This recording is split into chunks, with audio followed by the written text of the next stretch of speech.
मैं फिर कभी तुमसे बात करूंगा, वो फिर कभी आएगा, तुम फिर कभी मुझे मिलोगे। फिर कभी का मतलब हम इंग्लिश में एक फ्रेज लेते हैं some other time. Some other time का मतलब है फिर कभी, यानी कि किसी भी और वक्त में, अभी नहीं, यानी कि फिर कभी देखेंगे, लेटर के लिए आप इस्तेमाल करते हैं। इंपॉर्टेंट टॉपिक है, एग्जाम्पल के साथ डिफाइन करूंगा तो आपको क्लियर होगा।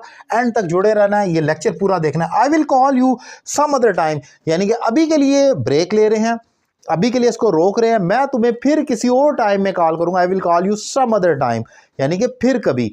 एक और एग्जांपल देखें, they will visit us some other time, वो हमारे घर आएंगे लेकिन फिर कभी वो हमारे घर आएंगे, अभी तो वो जा रहे हैं। They have to go somewhere, they have to leave right now, so they will visit us some other time, वो किसी और वक्त में, यानी कि फिर कभी हमारे घर आएंगे।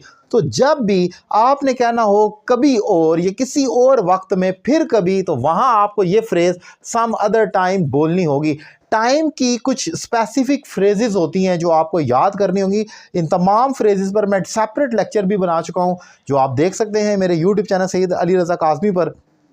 जैसे फॉर अ टाइम बीइंग का मतलब है थोड़ी देर के लिए, he has come here for a time being, वो थोड़ी देर के लिए यहाँ पर आया है। और फिर जैसे ये एक है सम अदर टाइम, फिर कभी, इन अ वाइल, थोड़ी देर में। आई will call you in a while, मैं आपको थोड़ी देर में कॉल करता हूँ, यानी कि वेट करें थोड़ी देर में। इन द मीन टाइम, इतनी देर में, यानी कि I was talking to him in the meantime my father came, इतनी देर में मेरे वालिद आ गए। सो ये वो तमाम फ्रेजेस हैं जो डील करती हैं वक्त को। जब आपने वक्त बताना हो, इतनी देर में, और फिर कभी, फिर बाद में, वगैरह वगैरह। इंपॉर्टेंट टॉपिक था, मैंने डिफाइन किया। लेक्चर कैसा लगा, अपनी राय का इजहार करें। Thank you very much.